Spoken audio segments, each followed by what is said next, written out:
Halo dan selamat datang kembali. Pernah nggak sih Anda merasa dapat penawaran atau iklan yang rasanya wah pas banget gitu? Atau malah, aduh ini apaan sih nggak nyambung sama sekali? Nah hari ini kita mau coba kupas tuntas nih, apa sih yang sebenarnya terjadi di balik layar itu semua? Gimana caranya perusahaan-perusahaan tuh berusaha ngertiin Anda, para pelanggan, di tengah lautan informasi digital yang wah gede banget ini. Kita bakal fokus ke materi dari bab 4 buku Principles of Marketing. Judulnya mengelola informasi pemasaran untuk mendapatkan wawasan pelanggan. Misi kita kali ini yaitu gali lebih dalam kenapa sih pemahaman mendalam soal pelanggan tuh jadi kayak harta karun buat perusahaan dan juga gimana caranya mereka nyari harta karun itu di zaman data yang melimpah kayak gini. Ini bukan cuma soal angka, grafik gitu-gitu ya, tapi lebih ke memahami apa sih yang benar-benar penting buat Anda. Oke, mari kita bongkar ini bareng-bareng. Iya, tepat sekali. Istilah big data kan sering banget kita dengar ya. Tapi ini bukan cuma soal punya data yang banyak aja gitu. Tantangannya sekarang tuh justru di, pertama, kecepatan datanya masuk. Gila-gilaan. Kedua, keragamannya. Wah, macam-macam banget sumbernya. Dari klik di website, komen di medsos, sampai data transaksi biasa. Dan ketiga, ya jelas, volume atau jumlahnya yang masif banget. Kayak, coba bayangin, kita disuruh minum dari hidran pemadam kebakaran. Nggak mungkin kan? Jadi, inti masalahnya sekarang tuh bukan lagi kurang informasi, tapi gimana caranya nyaring noise, kebisingan data itu buat nemuin info yang bermakna. Info yang bisa diubah jadi insight atau pemahaman mendalam tentang Anda, para pelanggan. Oke, analogi hidranya dapat banget tuh. Jadi mari kita mulai dari pertanyaan dasar deh. Kenapa sih pemahaman mendalam atau insight pelanggan ini jadi penting banget, krusial gitu? Kenapa perusahaan nggak bisa ya udah jual produk bagus aja gitu? Cukup kan harusnya? Nah, itu dia. Di pasar yang kompetitif kayak sekarang, produk bagus aja tuh, seringkali nggak cukup ternyata. Buat bisa benar-benar nyiptain nilai, entah itu produknya jadi lebih pas buat Anda, layanannya lebih memuaskan, atau komunikasinya lebih kena.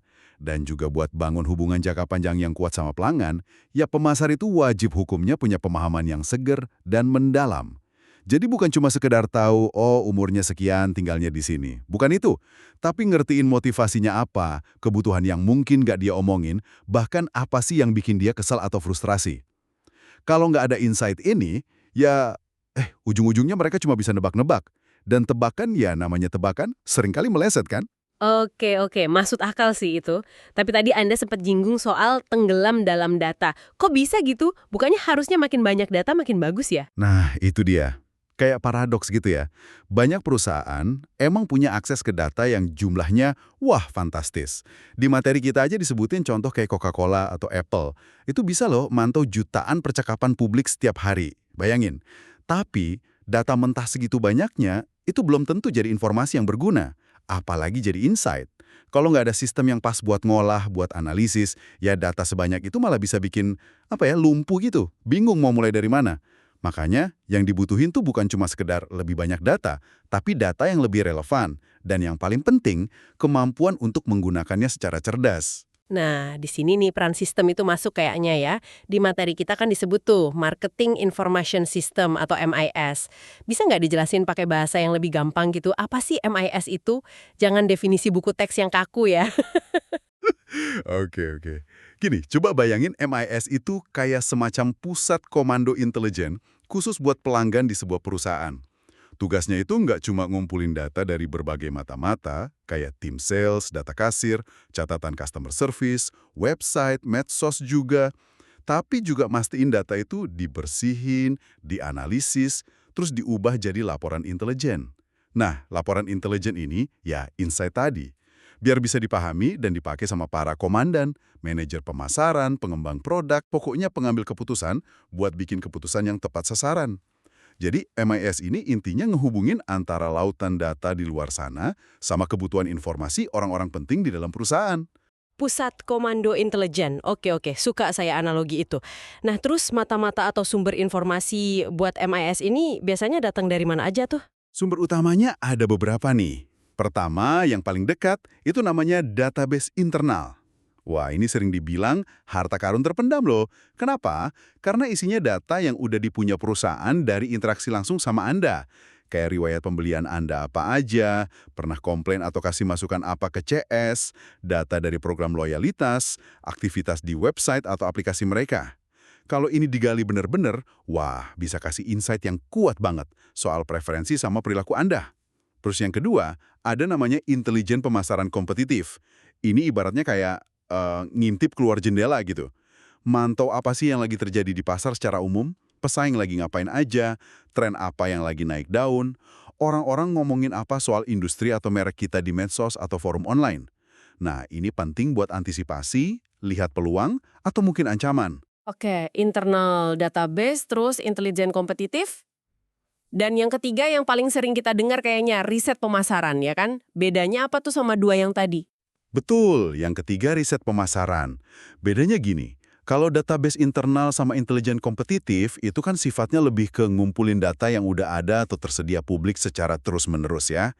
Nah kalau riset pemasaran itu lebih spesifik, lebih terfokus.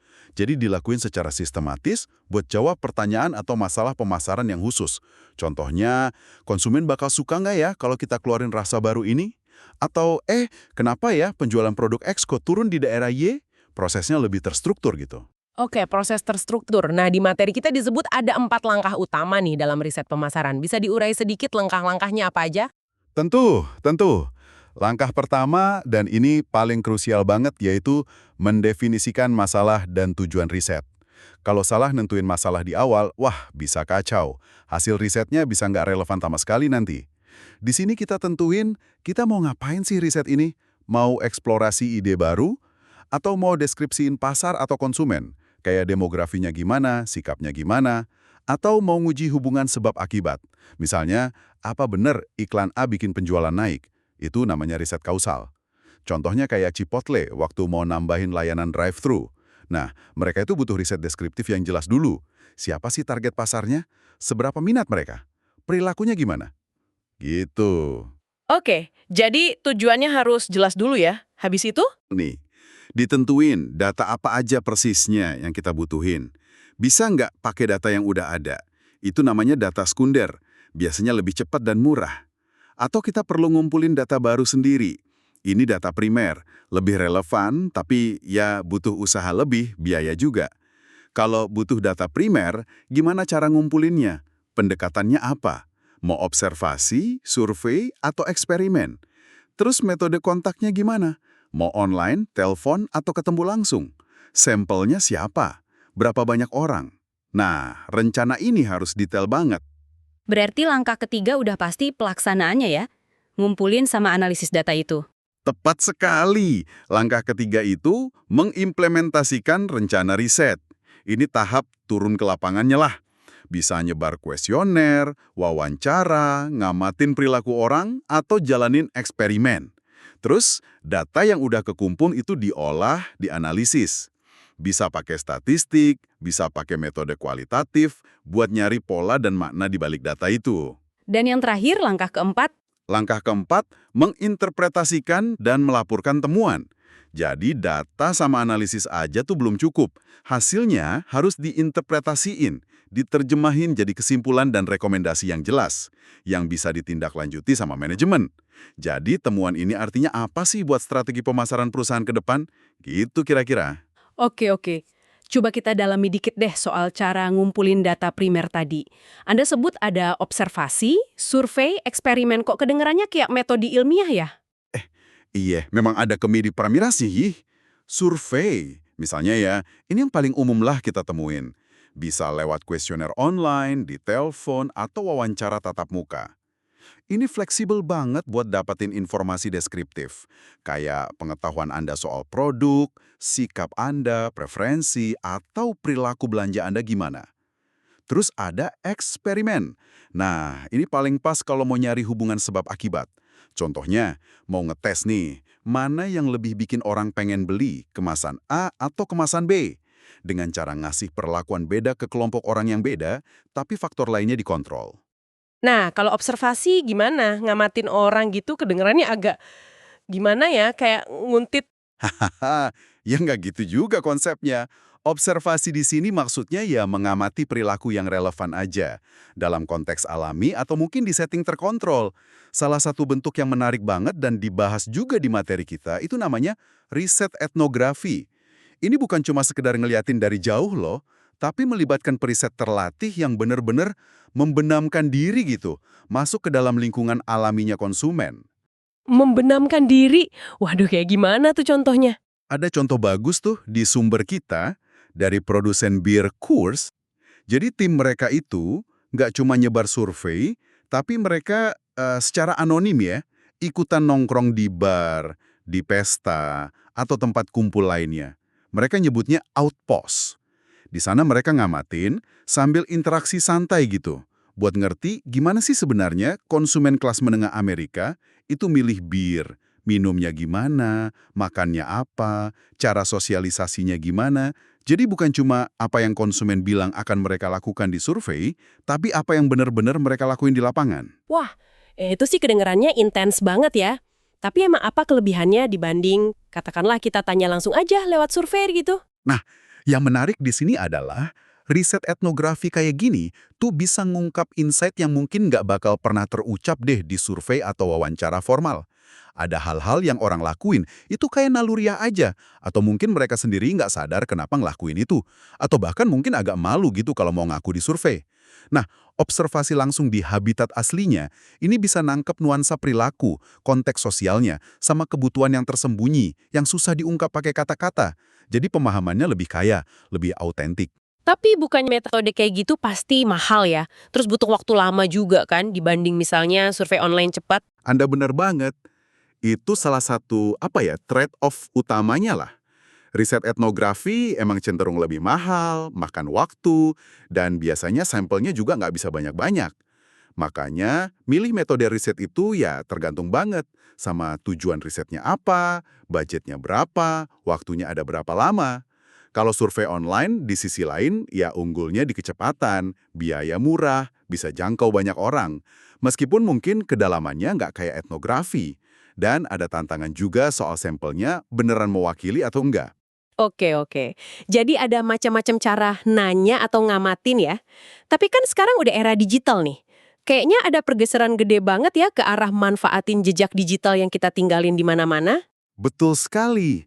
Ini ngebawa kita ke tren gede lainnya. Online listening sama pelacakan perilaku dan sosial. Jadi ini bukan lagi perusahaan yang nanya ke Anda, tapi lebih ke mendengarkan percakapan yang emang udah terjadi secara alami, secara organik di dunia maya. Mereka kayak nambang data gitu dari ulasan produk, postingan di medsos, blog, forum diskusi online. Oh, jadi kayak riset etnografi tapi versi digital gitu ya.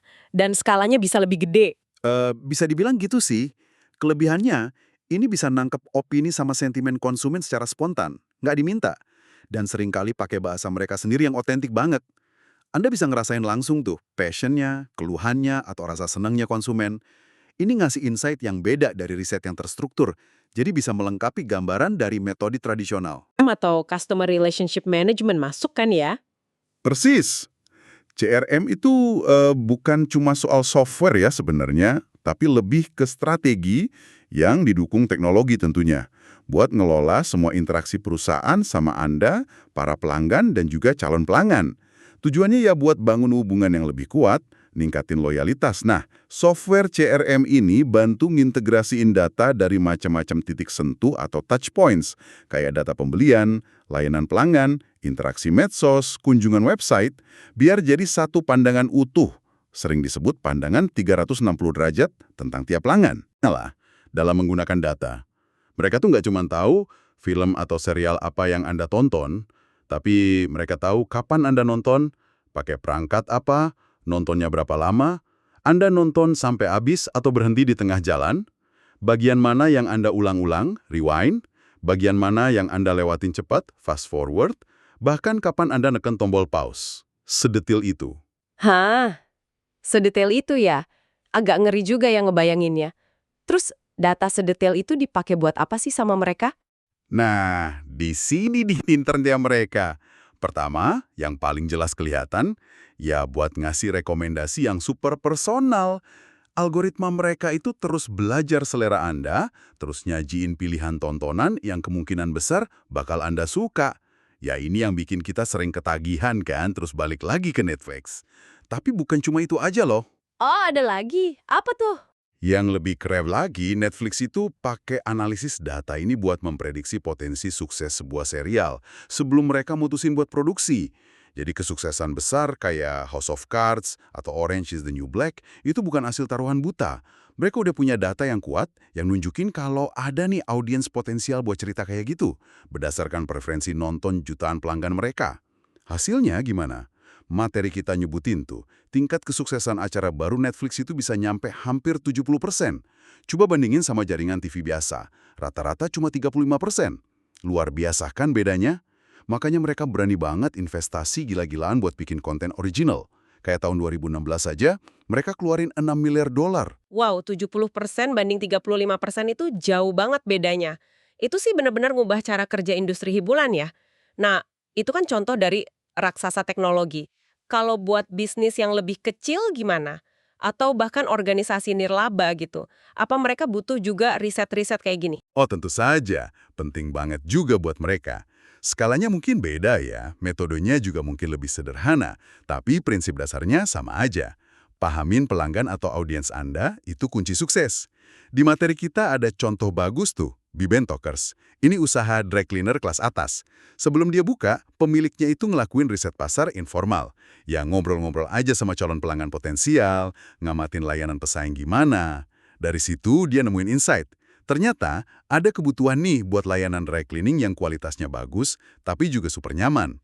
Nah, berdasarkan insight itu, dia desain bisnisnya jadi unik. Ada layanan drive-thru kayak di bank, pakai sistem barcode buat nginget preferensi cucian pelanggan. Hasilnya, bisnisnya sukses besar di pasarnya. Ini nunjukin kalau riset itu nggak harus selalu mahal atau canggih banget buat bisa efektif. Perlu dicatat juga nih, banyak perusahaan yang pinter itu nggak cuma pakai satu metode aja. Contohnya Campbell Soup. Mereka tuh gabungin macam-macam pendekatan. Ada yang ngamatin reaksi otak pakai neuroscience, ada wawancara mendalam, ada survei skala besar, bahkan analisis percakapan online juga dipakai. Tujuannya ya biar dapat gambaran yang paling lengkap dan akurat. Dan hasilnya terbukti kok, pendekatan multimetode ini bantu mereka ningkatin pendapatan, bahkan harga sahamnya juga ikut naik. Oke. Ini semua kedengeran bagus banget ya buat bisnis. Sangat powerful. Tapi ini, dengan semua pengumpulan data yang super detail ini, dari klik mouse kita sampai mungkin lokasi kita di mana, kan muncul pertanyaan gede ya soal etika sama privasi. Sejauh mana sih perusahaan itu boleh tahu tentang kita? Ada batasannya nggak sih? Anda nyentuh isu yang krusial banget dan sensitif ini. Materi kita secara khusus ngebahas kekhawatiran soal online snooping atau pengintaian online. Terutama lewat yang namanya metadata.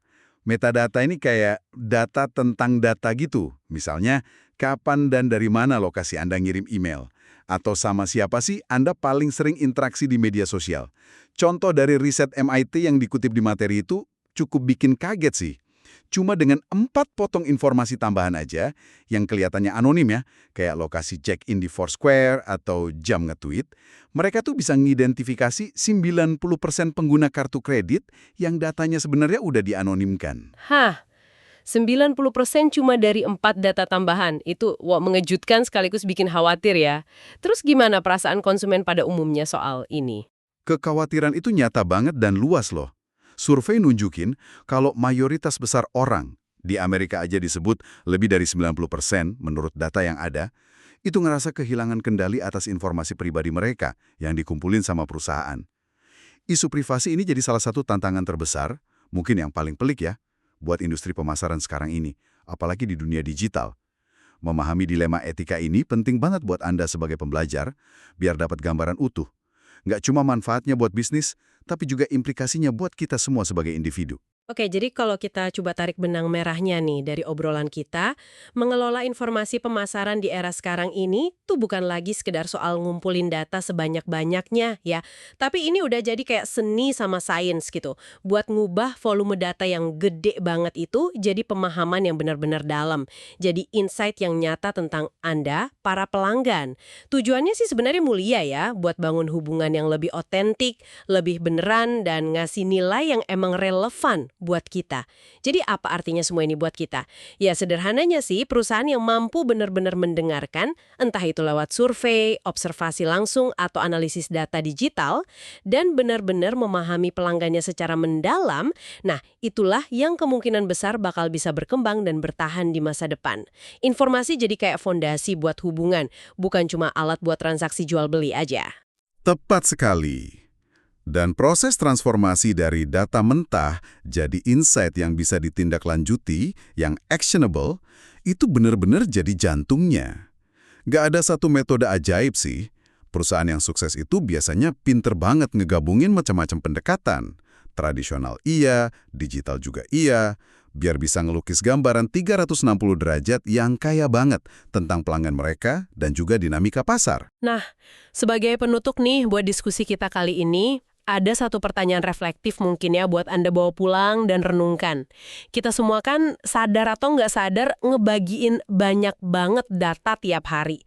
Lewat tiap klik, tiap gesekan layar, tiap interaksi digital kita.